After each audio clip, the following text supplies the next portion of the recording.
Hi, I'm Phil. I'm here with my co-host and producer Tami. Together we host the Homicide Canada podcast. This is episode 75. It's a special episode. We're going to cover the Tumbler Ridge, British Columbia mass shooting.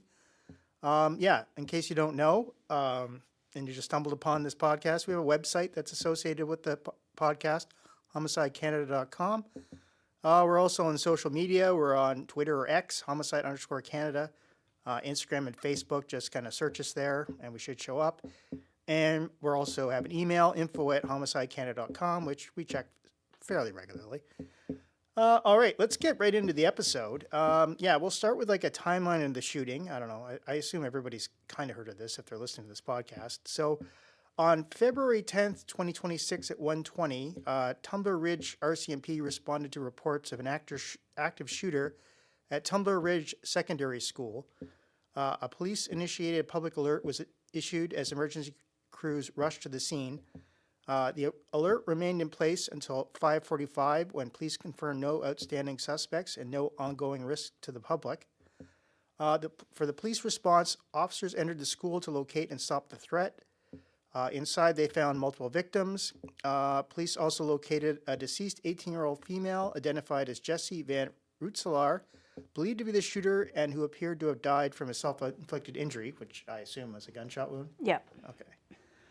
So the victims that were found, 6 victims were confirmed deceased inside the school in addition to the suspected shooter.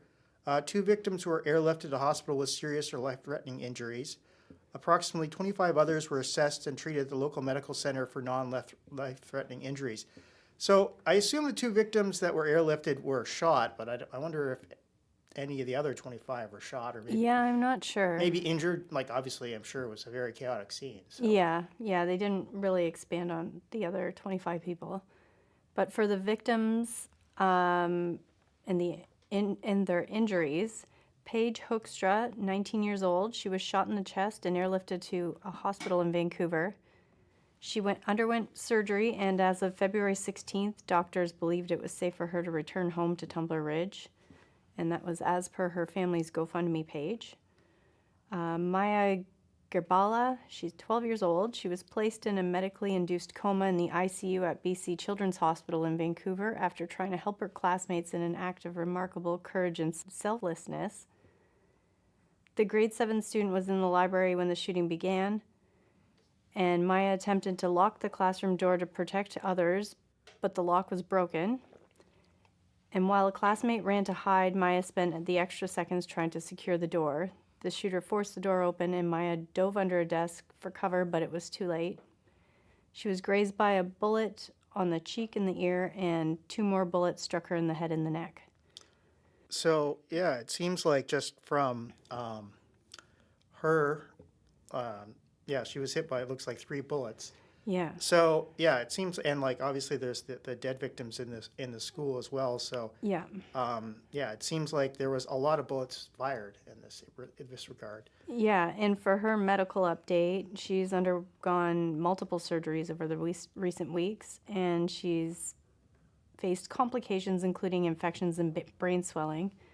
And on March 6th, her mother, Sia Edmonds, shared an emotional update as doctors tested whether Maya could breathe independently. And on March 12th, Maya's mom said she was deteriorating mentally and physically, but I did see an update yesterday that she got to go outside and enjoy some fresh air, so that seems like a good turn.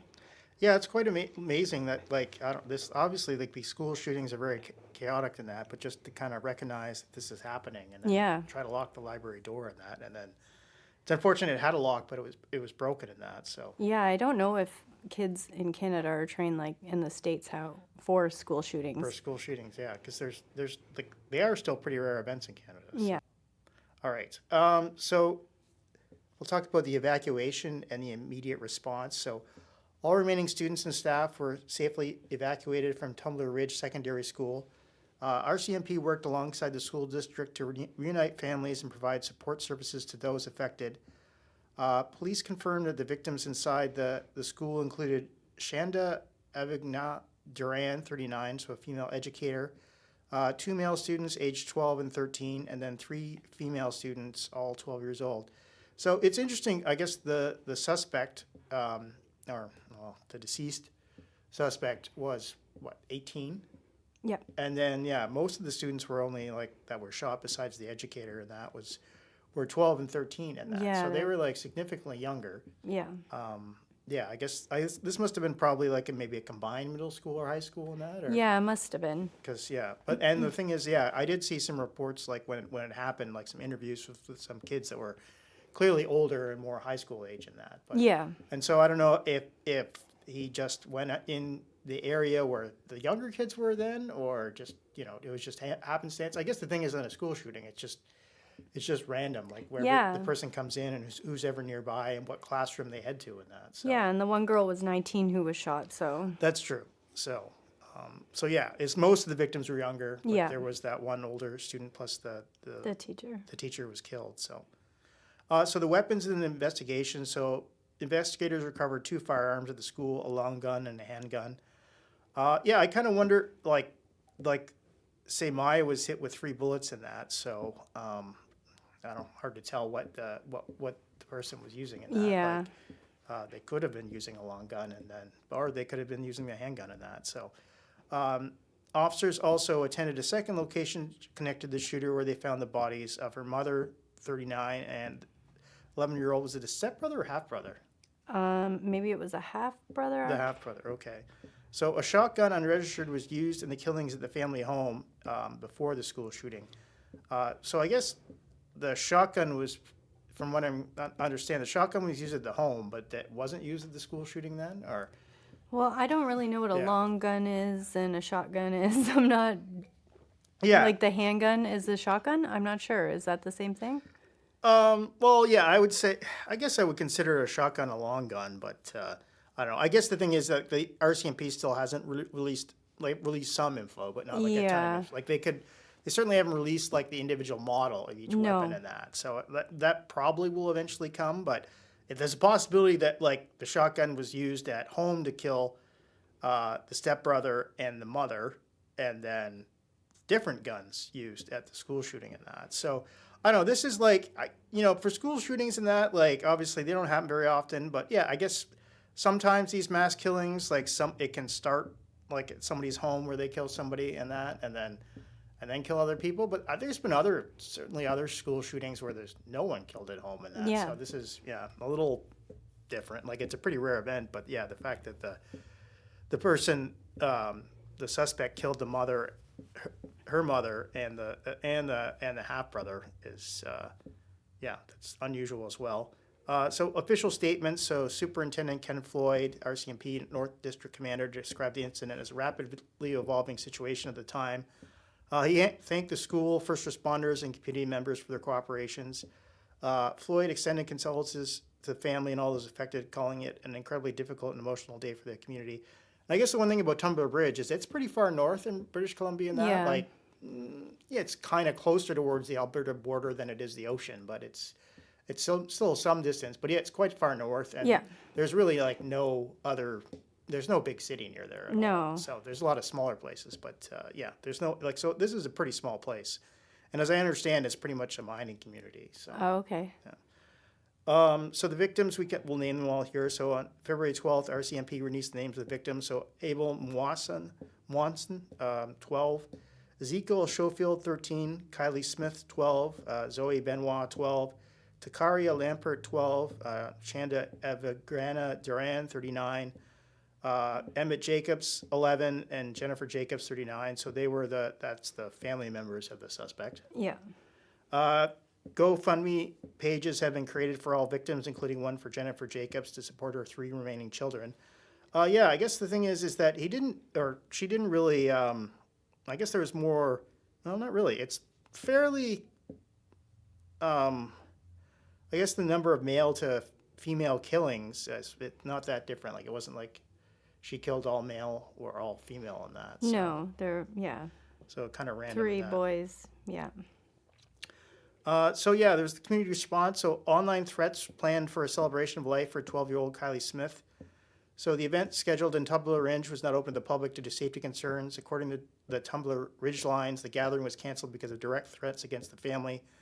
RCP launched an investigation but not have found evidence to substantiate the harassment claim. So that's very strange. Yeah, that is really weird. So I guess the thing is online threats. That could come potentially from anywhere in the Yeah. world in that. So could just be some random jerk in the world in that Yeah. just decided to be evil that day and threaten them. But yeah, it's Could have pretty been a strange. kid. Like, yeah, like, I don't know. It's like who like threatens, makes online threats for a celebration of life for like a 12-year-old school shooting victim. Yeah. It's quite strange.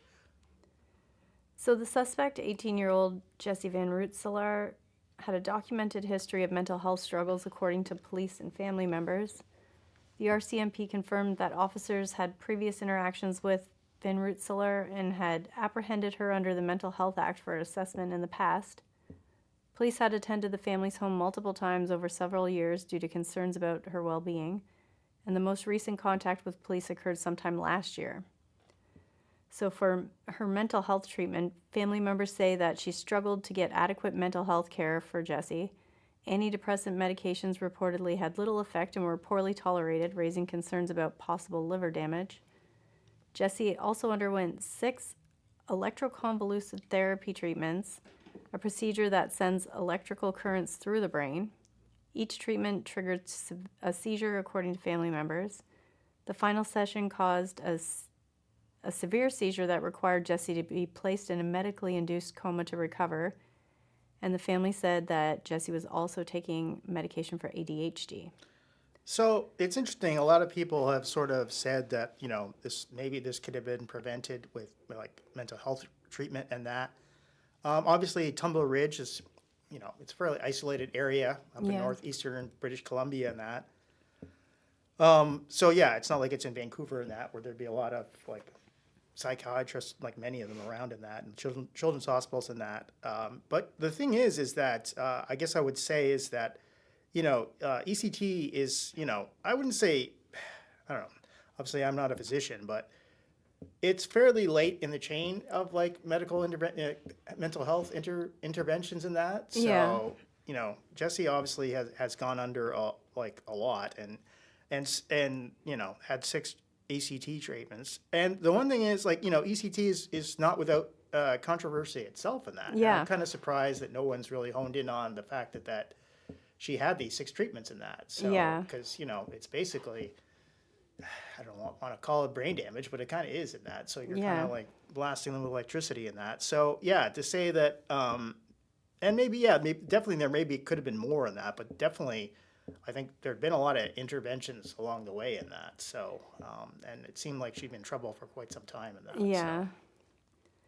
And for Jessie's background, police say that Jessie Van Rootselaar was born biologically male and began transitioning to female about 6 years ago.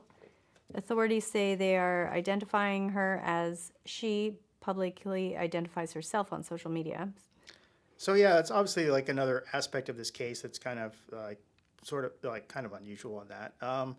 Yeah, I guess the one thing too is that she never I don't know. Did she ever attend Tumbler Ridge School or? I don't know. Like it seemed like at least from what I read, 4 years that she was homeschooled in that. Yeah, so maybe briefly.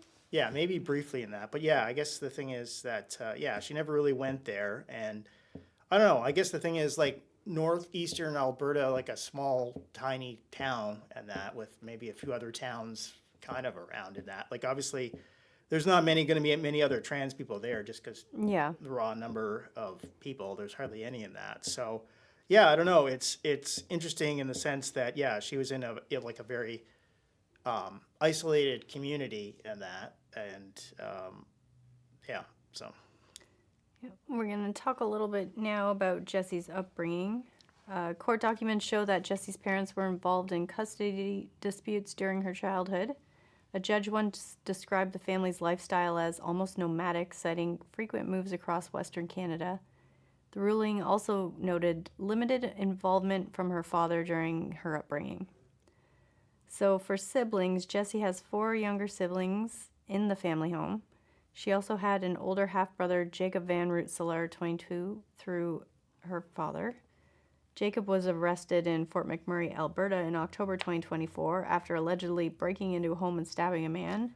Yeah, that's not unusual. No, it's pretty weird. It's unclear how much contact Jesse and Jacob had with each other, though. Yeah. So They may not have had any contact. yeah. So yeah, I guess Jesse had a fair number of siblings and yeah, half siblings, I guess. Yeah. That's for sure. All right. So what do we know about the mother? So I guess she went by what? Jennifer Jacobs and Jennifer Strang. Strang, yeah. Okay. So she grew up in Lawn, Newfoundland, before moving with her family to Tumbler Ridge, BC. I believe as a child. I think I read that. She later moved around Canada for work, including coal mining jobs, I guess, including at Tumbler Ridge. Strang had 2 children with Justin Van Rootselaar, including Jesse, before the couple separated. She later married J.P. Jacobs, and the couple had 3 more children together. People who knew the family say they experienced financial and personal instabilities, and both brothers were largely absent from the children's lives. Jesse's childhood. Those who knew the family say Jesse was a happy child early on, but later showed behavioral issues and struggled as a teenager. Family members say Jesse was very intelligent but troubled and needed help. They say that Jacobs or Strang tried to support and care for her children despite difficult circumstances. So it certainly seems like the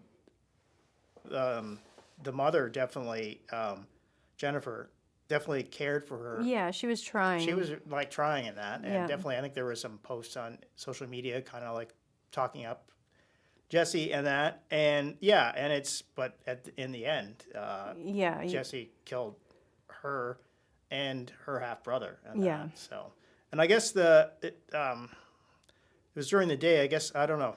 I guess we haven't heard why the younger half brother happened to be at home at the time. I don't know. No. Yeah, and I assume some of the other siblings must have been at school then. They must have, or I guess maybe we'll never know that. Maybe we'll never know. I think there probably will be. I've heard there will be an inquest, so we'll probably hear a lot more info on that. I don't know, like really how many answers it'll give you in that. Like obviously, Yeah.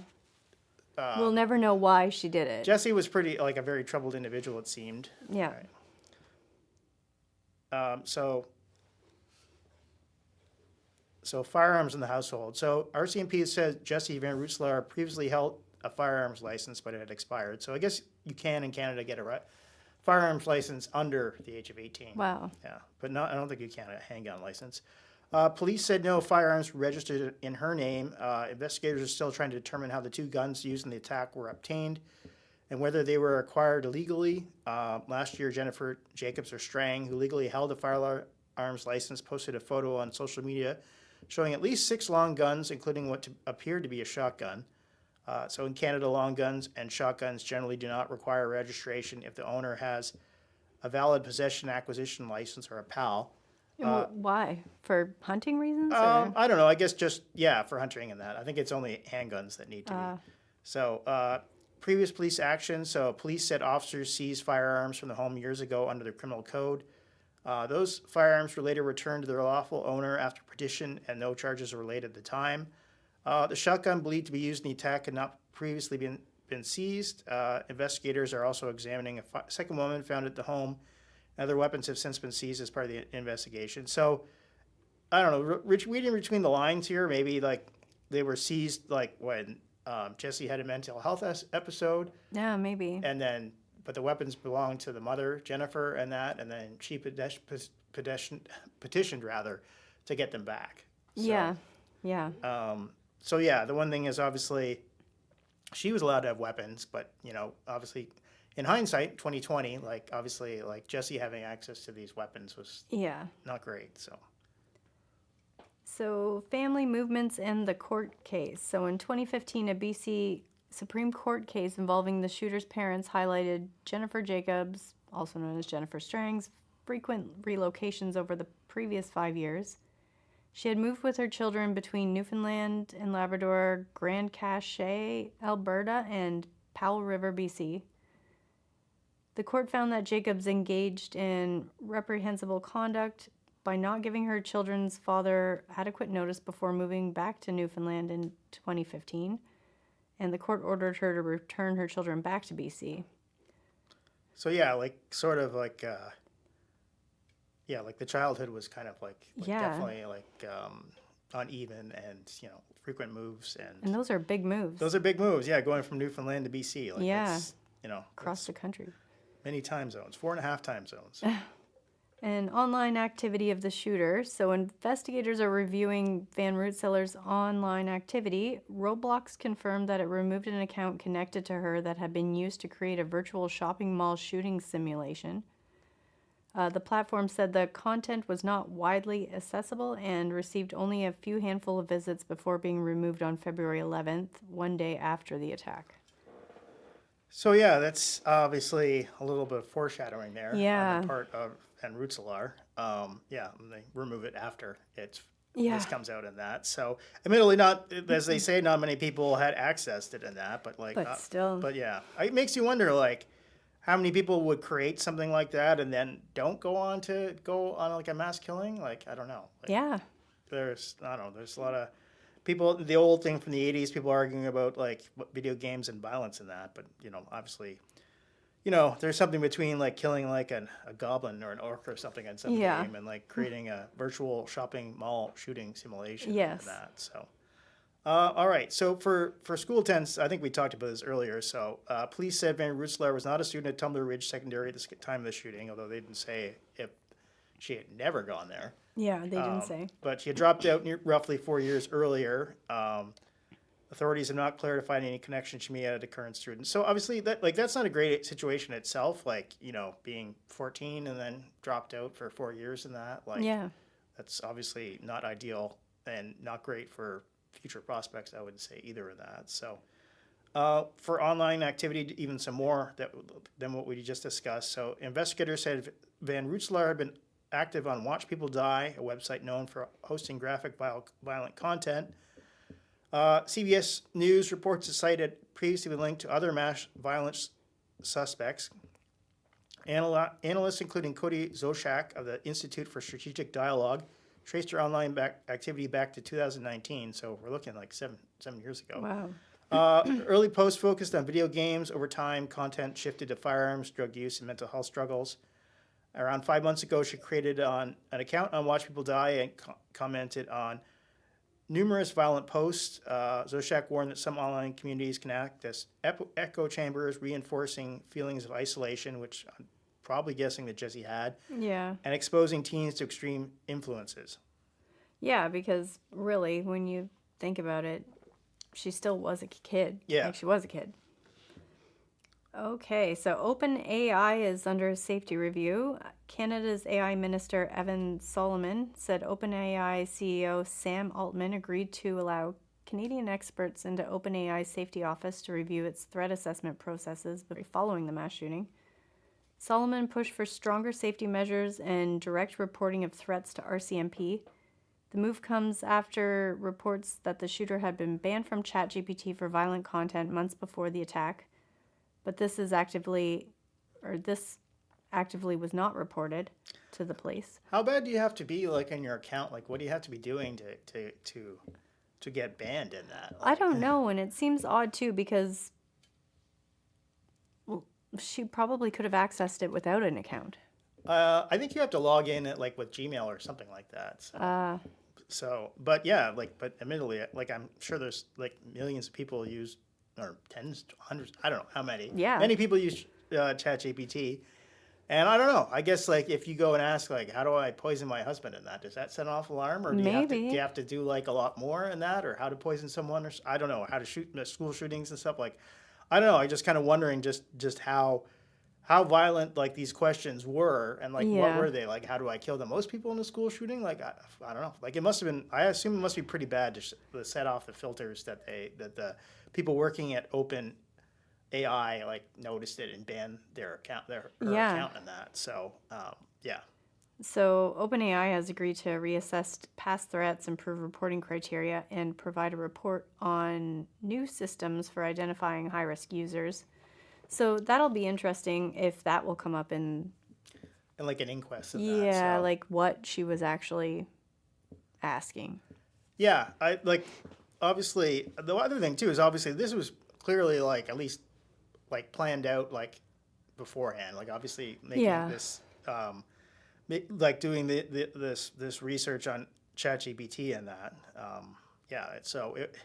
It seems to me like it wasn't like she woke up one day and said like, yeah, I'm going to like kill my mother and my half brother and then go to school and kill some people. So it seemed to be a long time coming. So there's now a lawsuit against OpenAI. So we talked about Maya Gabala. So the family of the 12-year-old has filed a lawsuit against OpenAI in BC Supreme Court. The claim filed by Maya's mother alleges that the ChatGPT failed to alert authorities about violent chat prompts from the shooter. The lawsuit argues that ChatGPT allowed the shooter to plan the attack and acted as a counselor or confidant while he discussed violent intentions. The family alleges OpenAI knew or should have known about the shooter's plans but did not notify law enforcement even after suspending his account. Plaintiffs include Maya's mother, Maya herself, and her sister, citing psychological trauma. Maya sustained a severe traumatic brain injury, leaving her with permanent disabilities. The family is seeking damages, though none of the claims have been proven in court. I kind of wonder, like, OpenAI has like a lot of money. And I don't know, maybe I could see them just settling this rather than going to court and that. So, So it's like obviously you can kind of blame OpenAI in that, but obviously it's clear that Jesse had trouble for many years in that. Yeah, I don't know. Like to say that it's OpenAI's fault in that. Like, yeah, admittedly they could have caught it in that, but like I don't know. Jesse wanted to do this, but yeah, like admittedly, I think the problem is that there's people like making queries on OpenAI every day. Yeah. And I don't know. I guess we haven't seen exactly what the prompts were or what she was asking of ChatGPT and that. So I guess for an inquest, maybe this will come out, or maybe not. It's hard to say, like what she was doing in that. But like, I guess this is the first time, I guess, where a school shooter has kind of gave more plans in that in terms of like ChatGPT and that. Yeah. So the investigation and motive, investigators say it's too early to determine if anyone was specifically targeted. Authorities currently believe Jesse acted alone. Other suspects are under investigation. Yeah, it's like the motive in that is like the fact that she killed her mother and her half-brother first and then went and did it. Yeah, it's weird. So there was a statement from her estranged father. So Justin Van Rootselaar, estranged from Jesse, expressed profound sorrow for the pain caused to the families or to the victims in the community. He noted that the distance in his relationship with Jesse does not lessen his heartbreak. Like obviously I think we can say that Jesse had a very troubled life and that. Yeah, and seemed to fall through the cracks, probably based on location. Yeah, it seemed like definitely that being probably up in northeastern British Columbia and that and being trans and that probably didn't help. And then, obviously it seemed like her mother was doing her best in that, but like, the family was broken home, I guess, for sure. And and like the fact that she hadn't gone to school for 4 years and that, like, that's another kind of, but I was going back to reiterating though, like she definitely had, like, I don't know if she would have had more mental health treatment in Vancouver, probably, but like the fact that she had progressed to like CV, like electroshock therapy and that is, that's pretty far along the line of treatments in that. So mental health treatments in that. So I don't know. I guess we'll look forward to like the inquest and what it'll say in that. But I guess we'll never really know. Like she definitely did seem obsessed with weapons and that and violence and that. Yeah. So I don't know. I guess it makes you wonder if she's not going to school, then, she has plenty of time to kind of obsess over that. So, but obviously this case is totally hindsight 2020. Like even the OpenAI, if they would have like told the police, like the one thing is, I guess they already did take out the firearms beforehand, but they gave them back. So obviously that's kind of unfortunate. So if they'd never been given back, then who knows? And I guess that like in the end, like the mother, I guess it seems like she made the choice to get them back. So and then ended up being killed by them. So so that's the end of this episode. This episode 75. We should be back, I think, next month with one of our regular episodes, which I think will be covering like the February homicides and that happened in Canada and that. So Yeah, so that should be in a week Yeah. or so. yeah, so yeah, if you want, you can go to our website, homicidecanada.com. We try to have like a as I said at the top, we try to have like a web page for every homicide. We also have pages for all the provinces and the major municipalities. I think we have them for every municipality that has over 100,000 people now. So if you want to know how many homicides has been this year in your community or last year or a couple of years before that, yeah, you can go and check that out. Yeah, and also our email is info@homicidecanada.com, so you can come check that out too.